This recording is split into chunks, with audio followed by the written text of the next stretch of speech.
J'espère que tout le monde va bien. Je ne mets pas de gants aujourd'hui, je les économise, mais j'ai lavé mes mains, bien évidemment. Hop, on les désinfecte un max, hein. Je fais quoi? Je fais une crème anti-rondeur qui va aussi apporter, qui va raffermir un petit peu la peau lorsqu'on fait un régime, du sport, etc. Et lorsqu'on perd du poids, on a souvent tendance à avoir la peau qui se relâche, hein, tout simplement. Donc moi je la fais pour les cuisses, pour raffermir au niveau des cuisses, etc. Parce que comme j'ai perdu beaucoup de poids, voilà. Donc du coup, faut raffermir un petit peu. Et j'ai blindé un max. Et pour ça, j'ai pris aussi également ce qu'on appelle la poudre de guarana. Donc je pense que vous la trouvez sur le site Aromazone. Je suis plus certaine, mais je crois que oui. Voilà. Et comme c'est une poudre, c'est pas évident. Donc je l'ai simplement, j'ai fait le même principe que pour le gel de lin, c'est-à-dire que je l'ai fait bouillir 2-3 minutes comme ça et puis je l'ai filtré. Donc je vais récupérer ce que je peux et en évitant de mettre les graines dedans. Voilà, c'est pour faire mon petit complément, hein. Donc dans la première phase, tiens, on va peser ça ensemble. Allez, c'est parti mon kiki. Bon, tout est bien désinfecté, je vous le rappelle, c'est comme d'habitude. Notre phase huileuse, je prends l'huile de lin parce que c'est un anti... Pourquoi je prends l'huile de lin? Tout simplement parce que c'est un anti-vergéture, voilà. Donc, renseignez-vous, paraît que l'huile de lin, c'est pas bien pour les gens qui ont des problèmes hormonaux ou des antécédents hormonaux. J'ai pas eu le temps de me renseigner, j'ai pas eu le temps de regarder, j'ai pas eu le temps de voir.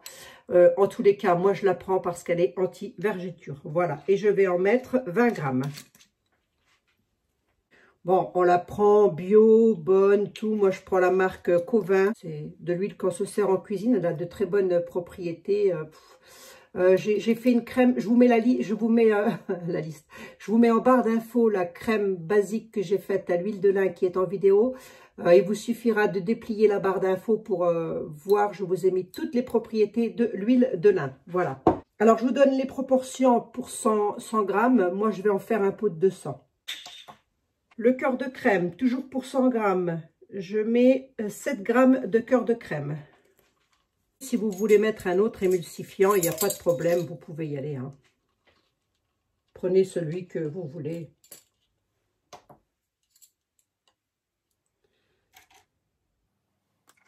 Le cœur de crème, ça colle. On croirait des petits œufs de je sais pas quoi. Hop, poubelle.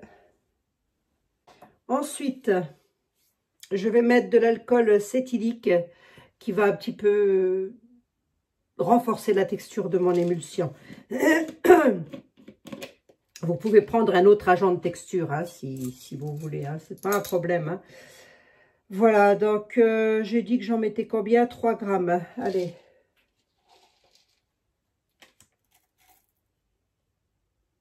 Première phase. Ah, mon doigt il était resté coincé dedans, dites donc.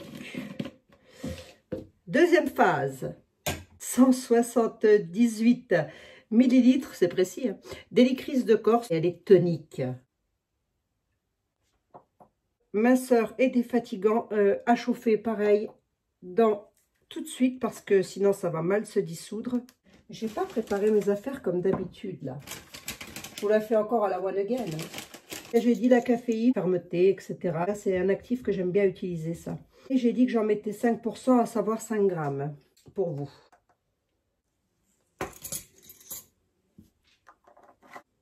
Voilà, ça c'est fait. Et ben on va venir mettre à chauffer la phase aqueuse et la phase huileuse et on se retrouve quand tout a fondu. Allez, à tout de suite.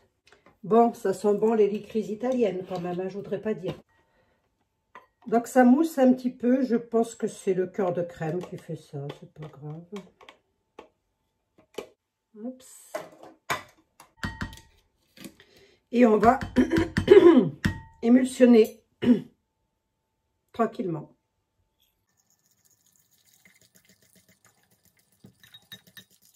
Si vous ne voulez pas faire comme moi et vous casser la tête, il vous suffit simplement de vous faire une huile, de la faire sous forme d'huile.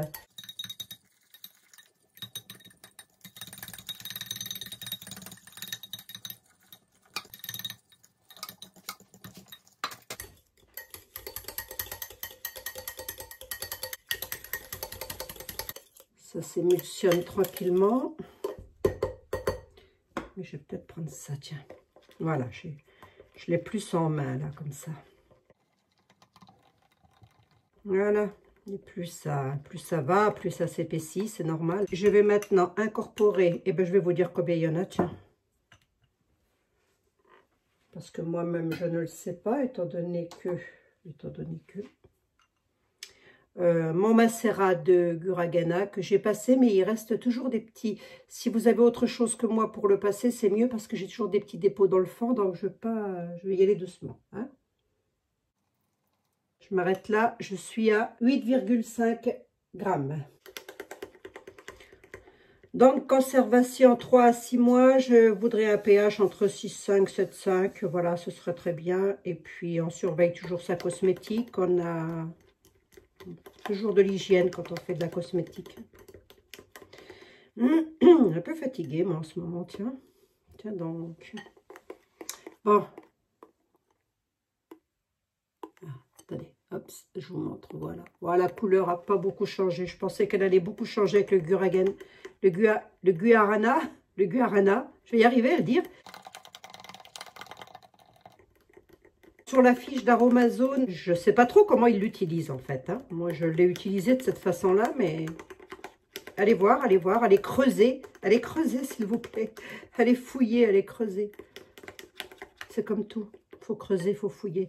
Bon, le Fucoslim, 10%, c'est-à-dire le maximum. Hop. D'ailleurs, je crois que je vais même mettre ce qui me reste. Hop, hop, hop, hop. Je suis vraiment, mais alors vraiment, légèrement en dessous de ce que je devrais avoir. Et je viens de finir mon Fucoslim. Voilà. On remue, toujours entre chaque ajout.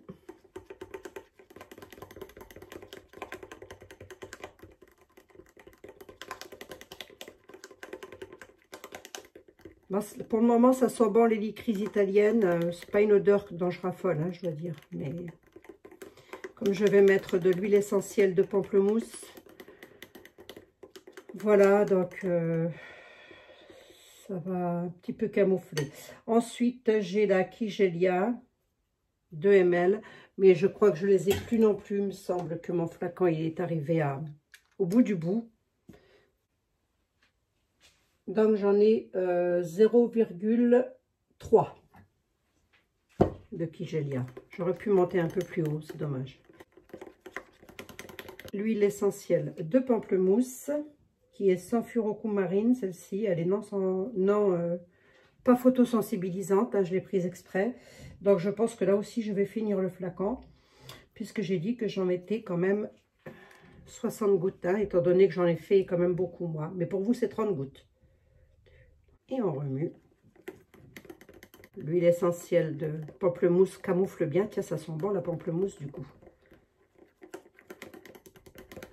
Bon, moi ça, je vais l'appliquer tous les soirs après la douche. Je ne mets pas ça dans la journée. Donc, si votre huile essentielle, elle est pas non photosensibilisante, c'est pas bien gênant. Hein, puisqu'étant donné que si vous mettez ça le soir, ben, vous n'êtes pas censé être à la lumière avant le lendemain. Allez, le Cosguard, comme j'ai dit, je n'ai même pas noté, je crois. Ah si, 25 gouttes.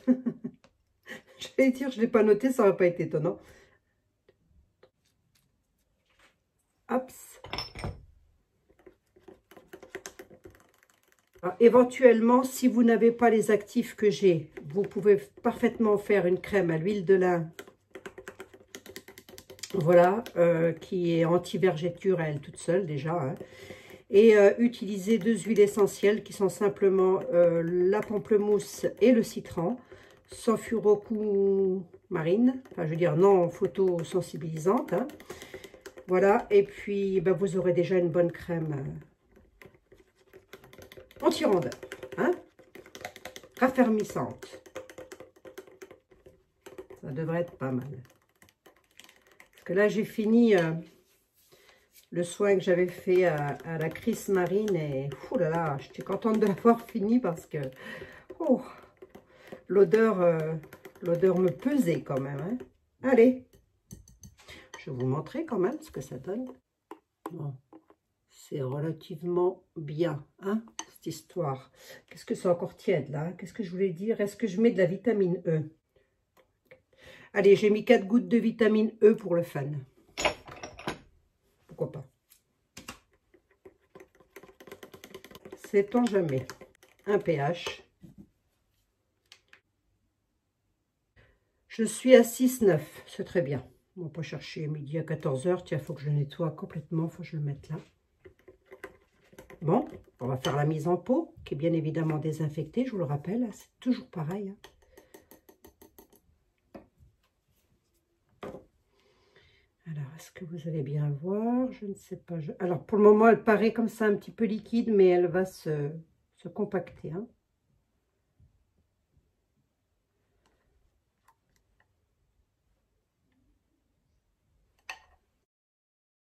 On a désinfecté un autre contenant.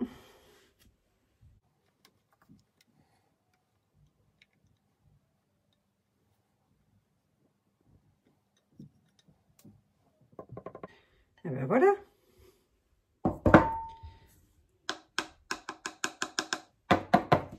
On est content. On a sa petite crème anti tout ce qui va avec. C'est pour laver. Voilà. Donc, on ne va pas la refermer de suite. On va attendre un petit peu. J'aurais voulu voir quand même la texture. Bah tiens, je vais prendre le petit peu qu'il y a là. Comme ça, je passerai de l'alcool après tout autour. Qu'est-ce que ça donne? Est-ce que c'est gras? Est-ce que c'est pas gras? Est-ce que ça rentre bien dans la peau? Voilà. Est-ce que j'ai un juste milieu? Parce qu'il faut un petit massage hein, quand même. Il ne faut pas rêver. Hein. Bah, ça rentre bien dans la peau. Et puis, ça ne laisse pas de toucher trop gras. Non, c'est même très bien, je trouve. Voilà. Hein. Donc, à voir sur le long terme ce que ça donne. Ah oui, qu'est-ce que j'étais en train de vous dire? Je ne sais plus. On ne referme pas tout de suite. On attend bien que, que ce soit refroidi. Parce que sinon, vous avez on m'a demandé, donc sinon, il y a de l'eau là qui va se mettre. Hein, c'est la condensation dans les couvercles.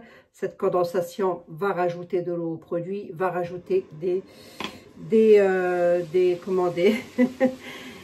potentiels, des petites bébêtes qui vont arriver et que c'est pas bien. Donc c'est voilà, ça peut apporter des champignons, ça peut apporter des bactéries, ça peut apporter pas des virus mais des bactéries et des champignons. Donc on fait très attention, on laisse refroidir tranquillement et quand ça a bien refroidi, seulement on peut fermer son couvercle, on met une étiquette, on met la date, on met le pH et voilà, et c'est tout bon. Ça rentre très très bien dans la peau. L'huile de lin a cette particularité là. Allez, je vous fais des gros bisous, je vous dis à très bientôt, hein, dans une prochaine vidéo.